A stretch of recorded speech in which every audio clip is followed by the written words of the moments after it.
Alright mga kapatid, may bago tayong bibigyan ng reaction video and commentary sa mga umuugong na balita ngayon na pababagsakin daw mga tol ang administrasyon ni PBBM, no? May destabilization na plot daw ng ilang mga retiradong sundalo mga tol. Ito ba may katotohanan? Yan ang ating aalamin at bibigyan natin ng reaction video. Ang balitang panonoorin natin mga tol ay mula sa UNTV. Alright, so eto mga kapatid, samahan ninyo ako, panoorin natin to para at least 'di ba maging aware din tayo sa kung ano-ano ang mga nangyayari dito sa ating bansa. Kasi mga tol, mahalaga yung mga ganitong bagay dahil ang kailangan natin bilang isang bansa, mga Pilipino, na dapat meron tayong pagkakaisa no sa gobyerno natin, sa mga Pilipino. Kasi hindi lang yung dito sa loob ng bansa ang problema natin pati yung sa ibang mga bansa pa 'di ba? Halimbawa, patuloy na pagsakop ng China dito sa West Philippine Sea, paano tayo mananalo sa kanila? Kung dito pa lang sa Pilipinas natin nagkakagulo na tayo at yung ibang mga makasarili at ibang mga may personal na interes ay gumagawa talaga ng paraan para makapwesto sila no, at kung sino man yung nakapwesto ngayon ay maibagsak nila mga tol. So ito ang ating aalamin mga tol. Ito, basahin natin yung title na yan, umuugong na destablat ng ilang retiradong sundalo versus PBBM admin. Muling itinanggi ng AFP. So itinatanggi daw to mga tol ng AFP. So yan ang ating panonoorin at bibigyan ng reaction video mga tol. Lea, ano ba yung katotohanan dito sa usap-usapan na umano'y destabilization laban sa pamahalaan? Magandang tanghali sa iyo, Aga, no? At sinabi nga nitong Armed Forces of the Philippines na wala yung katotohanan. Umapila pa sila sa publiko na huwag paniwalaan ang mga kumakalat ng issue kaugnay sa umano'y destabilisasyon laban sa pamahalaan. So yun na, AFP na mismo ang nagsabi, mga sundalo na mismo ang nagsabi na yan ay walang katotohanan at sila ay magiging tapat sa ating gobyerno, sa ating administrasyon mga tol. Kasi para din naman sa bayan yan mga tol. 'Di ba? Saka sa panahon ngayon mga kapatid, hindi na basta-basta makukuha ang kapayapaan sa pamamagitan ng paglaban din sa gobyerno o kaya sa pamamagitan ng pagpapabagsak sa gobyerno. Kasi hindi gaganda ang bansa natin ng ganyan mga tol, no? Lalo lang sasama, lalo lang babagsak ang ekonomiya natin mga tol. Dapat talaga tayo nagkakaisa at saka tigilan na sana no, yung mga nagpapakalat na mga ganyang mga bagay. Kasi yung mga tao na tinatamad din naman manood at mag-search pa, kung ano yung mapanood nila, yun na yung pinapaniwalaan nila mga tol, di ba? So, mahirap kasi yung ganyan, lalo-lalo na sa mga Pilipino, alam naman natin, di ba? Kaya nga ginagamit to ng mga ng mga mapagsamantala kasi alam nila ang kahinaan ng mga Pilipino, madaling maniwala sa mga sabi-sabi. 'Di ba? Doon pa lang sa title, yun na agad yung pinakabuod nila. Hindi na nila pinapakinggan yung storya, hindi na nila binabasa yung balita. Basta kung ano yung title, yun na yun mga tol at ikikwento na yan at ipapasa na. Napakaraming marites dito sa Pilipinas, 'di ba? Hanggang sa yun na, hindi na maganda ang nangyayari mga tol. Ayon kay AFP spokesperson Colonel Miguel Aguilar, nananatiling tapat sa konstitusyon ang lahat ng opisyal at tauhan ng sandatahang lakas ng Pilipinas.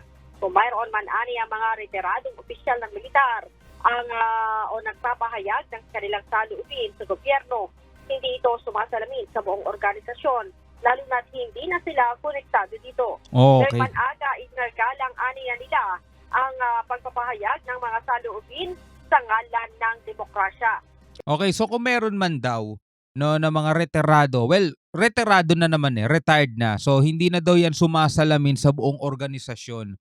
O kaya kung meron mang mga retired, general man yan o kung sino man na nagsasalita na hindi sila sang-ayon sa pamumuno ni PBBM ay ginagamit na yan no ng ibang mga tao. Syempre nasasabihin yung mga sundalo ayaw na nila sa administrasyon.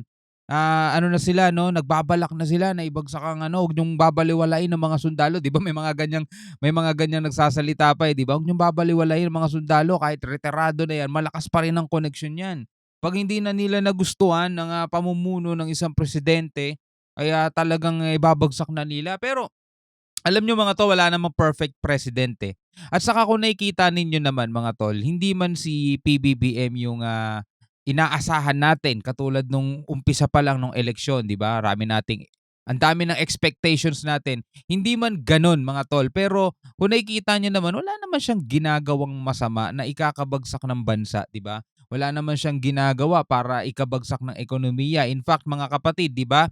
Etong administrasyon na 'to sa buong taon ng 2023, halos 95% daw ang nabayaran na utang ng Pilipinas. Hindi ba magandang balita yung mga ganyang mga bagay? Isa pa, ipinagpapatuloy naman niya yung mga naiwang proyekto ng dating administrasyon, 'di ba? Mga tol, kung meron man ilang mga sablay, sabihin na natin halimbawa na lang yung, peace talk. Hindi pa naman natin alam kung talagang sinasang-ayunan niya na yung mga ganyang mga bagay, eh. Kasi yung mga sundalo ayaw na nila nung gano'n, eh. Isa pa, marami sa mga Pilipino ayaw papasukin ng ICC, 'di ba? Dahil nga bagsak yan ng imahe ng, judiciary system dito sa ating bansa. Pero kung papapasukin ni PBBM, medyo sablay din siya dun sa bagay na yun. Pero eto mga tol, ang mahalaga, hindi niya binibitawan ang, Pilipinas mga kapatid 'no. Kahit sa harap ng mga malalakas at malalaking bansa, talagang willing siyang, ipagsigawan at ipalag ang ating, soberanya. 'Di ba magandang halimbawa 'yan mga tol ng isang mabuting leader, 'di ba? Hindi tayo pro PBBM, pro Filipino tayo mga tol. Hindi rin tayo pro Duterte o pro Marcos o kung sino-sino man ang mga nakaupo diyan mga tol. Basta kapag nakikita nating okey naman ang ginagawa niya para sa bansa, okey 'yan sa atin. Pero kapagka nakikita nating may sablay, sinasabi din naman natin may sablay mga tol. Hindi naman talaga perfect si PBBM mga tol, eh. Nagkataon na siya ang nandiya-diyan at para umunlad ang isang bansa kailangan mo suportahan kung sino yung namumuno sa'yo, 'di ba? Oh, tuloy natin. Sinabi pa ni Colonel Aguilar, ang naturang issue ay hindi dapat na pinaniniwalaan Mhm, dahil ito ay hindi nakakatulong sa pagpapaunlad ng bansa. tama. 'Di ba? Hindi talaga nakakatulong 'yan sa pagpapaunlad ng bansa. Nagpapakalat lang sila ng maling impormasyon na madaling paniwalaan din ng mga taong madali lang din makinig sa mga sabi-sabi, mga tol. 'Di ba? At 'pag nagkaroon ng tinatawag na usapin na ganyan, yung iba mawawala na rin ng kumpiyansa sa presidente, 'di ba? Dapat tignan niyo rin kung ano yung mga nagagawa niya. May mga nagsasabi wala daw na ipagmamalaki pa si PBBM, 'no? Kalokohan din naman 'yun, mga tol.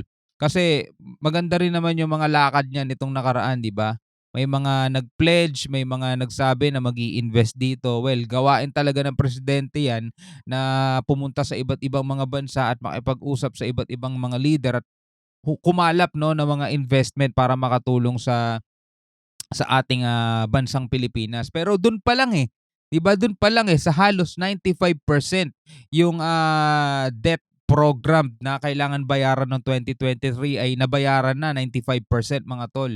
'Di ba magandang ano na 'yan, magandang halimbawa na 'yan na ginagawa ng pamahalaan ang kanyang tungkulin mga tol, para ang Pilipino ay hindi lalong lumubog sa utang mga tol, 'di ba? Marami naman silang ginagawang hakbang, pero ito pinaka-nagustuhan ko, sa panahon natin ngayon, 'no. Hindi natin pinapamigay yung, tamang atin talaga na pakikinabangan naman ng mga kasalukuyan at lalo na ng susunod na henerasyon. Lea, alam natin na gaya nung nabanggit ng pamunuan ano, na ito ay walang katotohanan. May ginagawa ba na paraan ng pamunuan upang makita or matrace itong pinagmulan nitong mga ugong-ugong na ito, Lea? Isa pa yan. Nagpapaimbestiga ang Armed Forces of the Philippines at base dito sa pahayag nitong si Colonel Aguilar ay alam naman nila kung saan ito nagmumula dahil binanggit nga niya na kung naglalabas ng saloobin itong mga retiradong opisyal ay ikinagalang naman nila sa ngalan nga ng demokrasya. Pero ikinigiit nila na hindi na itong mga ito konektado sa organisasyon. Matatandaan mo aga noong nakaraang taon ay may nabanggit din itong si CSAP o itong si General Romeo Browner tungkol dito sa destabilisasyon. Pumugong kasi aga itong mga usapin ng destabilisasyon kahit dito sa Armed Forces sa Philippine National Police tungkol doon sa pensyon ng mga MUP o military at uniform personnel. At yung reformang yan ang nagdudulot nga ng mga issue sa mga hanay ng mga sundalo kaya't pinipilit din naman ng pamahalaan aga na hindi gaanong maapektuhan itong mga retiradong opisyal at maging itong mga nasa aktibong pwesto dito, maging dito sa PNP at sa Armed Forces of the Philippines. Sa katunayan, ay nangako din ang mga senador na gagawa ng paraan para hindi nga maging malaki yung ikakaltas dito sa mga sweldo ng mga aktibong pulis at para din naman maibigay din yung dagdag na pensyon na tinatanggap din nitong mga retirado. Dahil din sa reforma dito sa pensyon ay mababawasan o hindi na madadagdagan itong pensyon na tinatanggap ng mga. So dahil sa pension mga tol, no? So alang-alang o sa ngalan ng demokrasya mga tol, totoo naman daw talaga na may mga nagsasalitang mga retirado na, no? Ang problema yung pension. Pero ang matindi niyan mga tol, ginagamit yan ng ilan na may personal interest, no? Para palalain pa yung sitwasyon mga tol, no? Para palakihin pa. Kumbaga na nagsisindi pa lang pero sinilaban na talaga nila mga tol, no?